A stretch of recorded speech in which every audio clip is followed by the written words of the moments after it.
20 වෙනි question set එකේ පළවෙනි ප්‍රශ්නේ විදිහට තියෙන්නේ find the number of students who participated in the first term science subject. මේකෙදි කියනවා first term එකේ science subject එකට පෙනී සිටපු ළමුන් සංඛ්‍යාව කීයද කියලා තමයි අපෙන් අහන්නේ.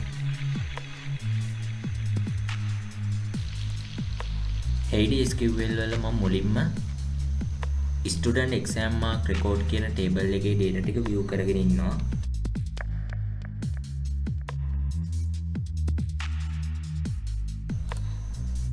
student exam mark record එකේ තියෙන details ටික අපිට දැන් මෙතන view වෙනවා.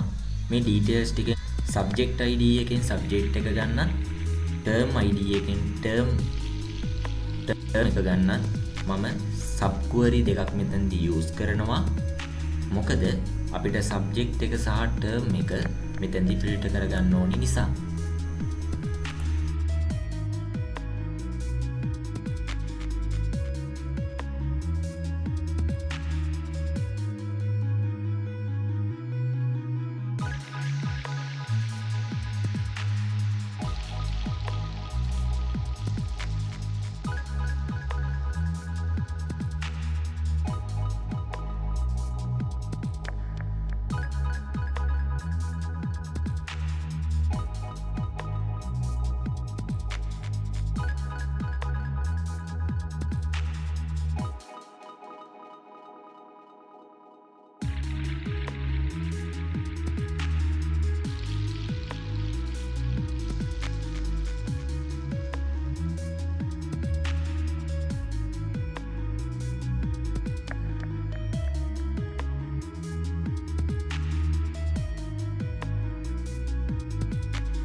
මම query එක execute කළාට පස්සේ science subject එක තියෙන්නේ subject table එකේ දෙවෙනි ID එක විදිහට, first term එක තියෙන්නේ පළවෙනි ID එක විදිහටත් නිසා මෙතන අපිට subject ID එක 2, term ID එක 1 වෙන data ටික මෙතන view වෙලා තියෙනවා.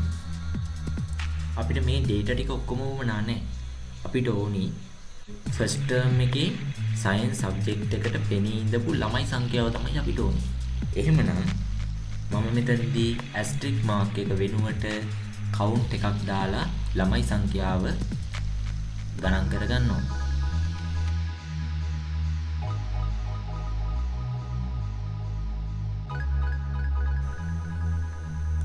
මම query එක execute කරපු ගමන් මෙතන count එක 8ක් විදිහට පෙන්වනවා.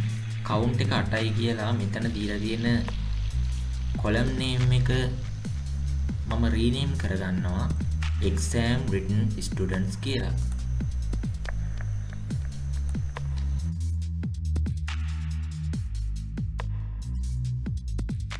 query එක execute කළාට පස්සේ මෙතන exam written students 8යි කියලා view කරනවා. දෙවෙනි question එක විදිහට කියන්නේ what is the minimum score obtained by the first term students? first term එකේ ළමයි ලබාගත් අඩුම ලකුණ මොකක්ද කියලා තමයි අහන්නේ. මේ question එකේදීත් මම subquery එකක් use කරනවා. මුලින්ම student exam mark record කියන table එක view කරගෙන ඉන්නවා.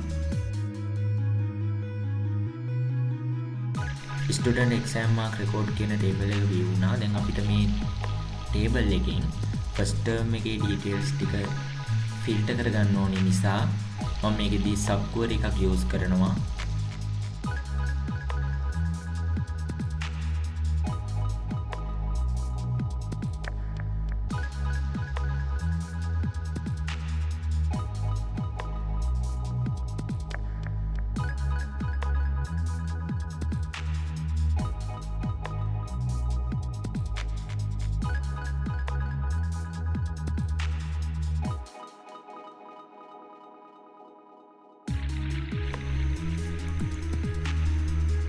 මම query එක execute කළාට පස්සේ first term එකේ details ටික මෙතන view වෙලා තියෙනවා. term ID එක 1 වෙන. අපෙන් අහලා තිබුණේ ෆස්ට් ටර්ම් එකේ ගත්ත ලකුණු වලින් අඩුම ලකුණ මොකක්ද කියලා. එහෙමනම් මම ඇස්ට්‍රික් මාක් එක වෙනුවට මෙතනට යොදනවා මින් එකකින් අඩුම මාක් එක view කරගන්න.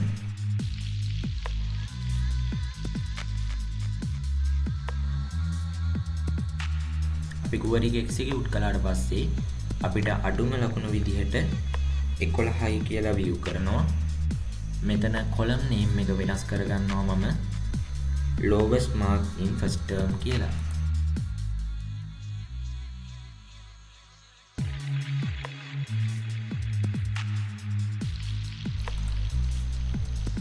query එක execute කළාට පස්සේ මට මෙන්න මේ වගේ result එකක් ලැබෙනවා. තුන්වෙනි question එක විදිහට කියන්නේ find the number of students who participated in the second term mathematics subject. second term එකේ ගණිත විෂය සඳහා සහභාගී වෙච්ච ළමයි සංඛ්‍යාව තමයි අපෙන් අහන්නේ.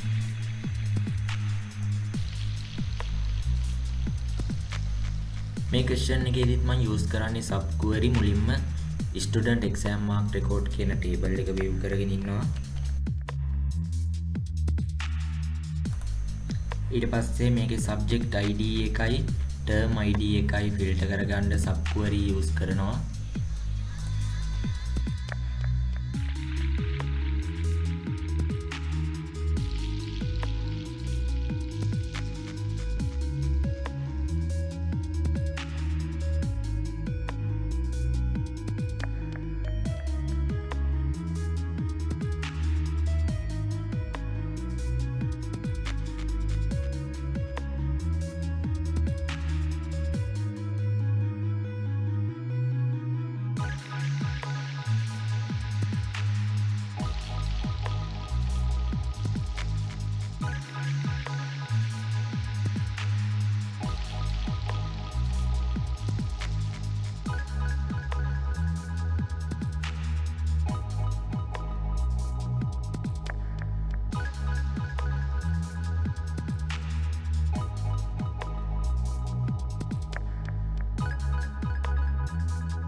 query එක execute කළාට පස්සේ මට මෙතන second term එකේ ගණිත විෂයට පෙනී හිටපු ළමයින්ගේ details ටික අපිට මෙතන view කරලා තියෙනවා. අපෙන් අහලා තිබුණේ second term එකේ ගණිත විෂය සඳහා පෙනී සිටපු ළමුන් සංඛ්‍යාව. එතකොට අපි දැන් මෙතන count එකක් ගත්තොත් count එක 8යි. එhmenan අපිට answer එක විදිහට හම්බෙන්න ඕනි 8යි කියලා. මේ නිසා මම මෙතන asterisk mark එක වෙනුවට count එකක් දාගන්නවා ළමුන් සංඛ්‍යාව ගණන් කරගන්න.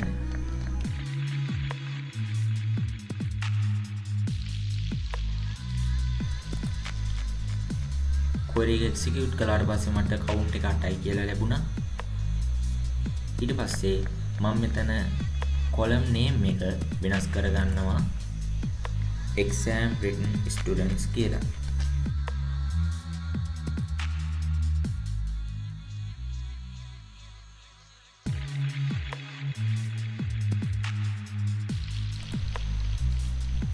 අපිට exam written students 8යි කියලා ලැබුණා. හතරවෙනි question එකේදී කියනවා which subject got the lowest marks in the first term. මේකෙදි කියන්නේ පළමු වාරේ අඩුවෙන්ම ලකුණු ගත්ත subject එක මොකක්ද කියලා තමයි අපෙන් අහන්නේ. මේ question එකේදීත් මම මුලින්ම student exam mark record කියන table එක view කරගෙන ඉන්නවා.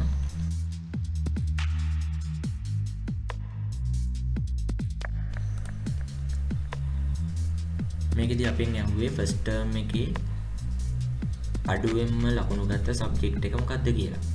එහෙමනම් මම පළවෙනි step එක විදිහට term id එකකින් sub query එකක් ගහලා term එක හොයාගෙන first term එකේ details ටික filter කරගන්නවා.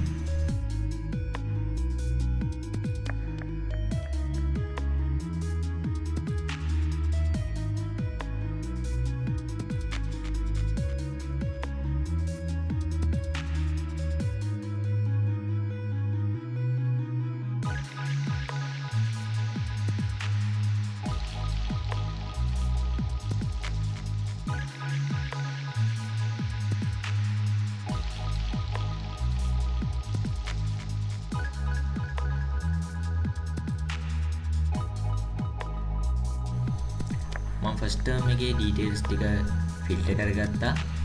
දැන් මට උවමනා කරලා තියෙන්නේ මේ ෆස්ට් ටර්ම් එකේ අඩුම ලකුණ ගත්ත විෂයනේ. ඒ හින්දා මම මුලින්ම කරන්නේ අඩුම ලකුණ ෆිල්ටර් කරගන්නවා.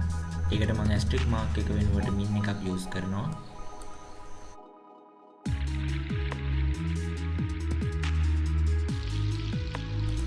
කුවරි එක එක්සිකියුට් කළාට පස්සේ මට ආන්සර් එකක් ලැබෙනවා 11යි කියලා. ඊට පස්සේ මම කරන්නේ මේ ලකුණ හිමි සබ්ජෙක්ට් එකේ ID එක හොයාගන්නවා. ඒකට මම මෙතන මේ කුවරි එක සබ් කුවරි එකක් වෙන විදිහට කුවරි එකක් එක්සිකියුට් කරනවා.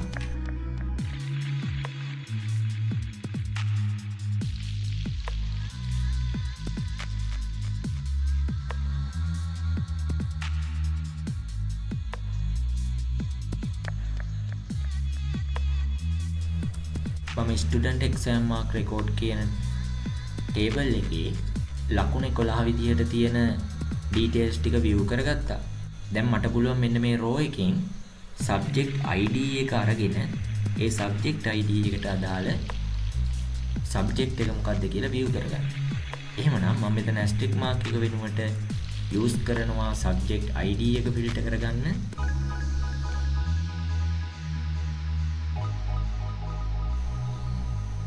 කුවරි එක එක්සිකියුට් කළාට පස්සේ subject ID එක 2යි කියලා ලැබුණා. දැන් අපිට පුළුවන් subject table එකෙන් මෙන්න මේ subject ID එකට තියෙන subject name එක මොකක්ද කියලා හොයාගන්න. එහෙමනම් මේ සමස්ත කුවරි එකම තවත් sub කුවරි එකක් ඇතුළට දානවා.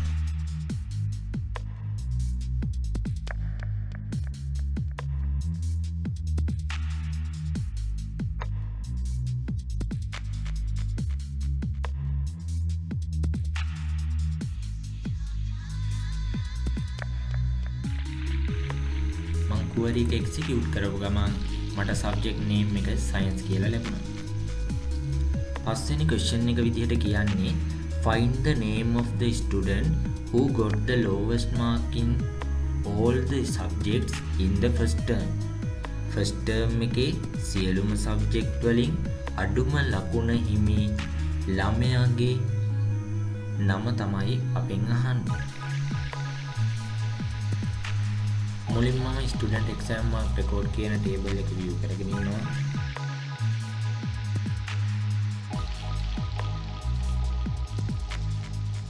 කුවරි එක එක්සිකියුට් කළා. දැන් මට මේ ටේබල් එකේ තියෙන data ටික view කරනවා. මට ඕනි මේ ටේබල් එකේ අඩුම ලකුණ. අඩුම ලකුණ ඕනි නිසා මම මෙතන asterisk mark එක වෙනුවට min එකක් use කරනවා.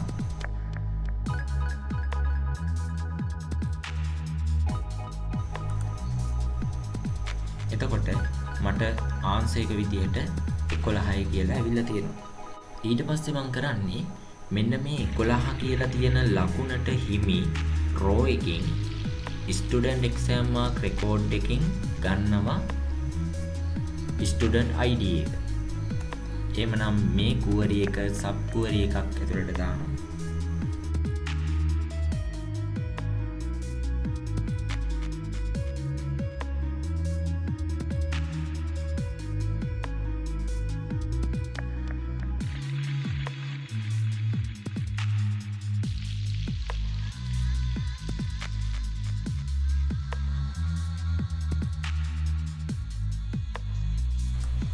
මම කුවරි එක එක්සිකියුට් කළා. කුවරි එක එක්සිකියුට් කරපු ගමන් මට ලැබුණා ස්ටුඩන්ට් ඉන්ඩෙක්ස් නම්බර් එක STU005 කියලා. මෙන්න මේ ඉන්ඩෙක්ස් නම්බර් එකට හිමි ළමයා තමයි සියලුම සබ්ජෙක්ට්ස් වලට අඩුම ලකුණ අරගෙන තියෙන්නේ. අපි මේ ළමයාගේ ඉන්ඩෙක්ස් නම්බර් එක දන්න නිසා දැන් අපිට පුළුවන් ස්ටුඩන්ට් ටේබල් එකෙන් ඒ ළමයාගේ නම view කරගන්න. මම එහෙමනම් මේ කුවරි එක නැවතත් සබ් කුවරි එකක් කරනවා.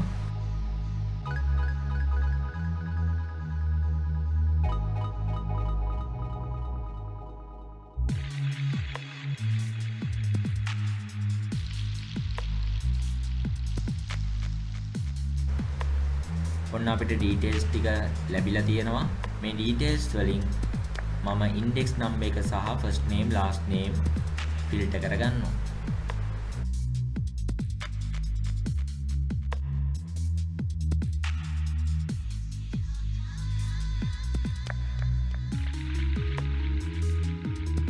චැප්ටර් එක එක්සිකියුට් කළාට පස්සේ අපිට ලැබෙනවා ඉන්ඩෙක්ස් නම්බර් එක STO005 ෆස්ට් නේම් කසුන් රාජමන්ත්‍රී කියන ළමයා තමයි අඩුම ලකුණු අරගෙන තියෙන්නේ.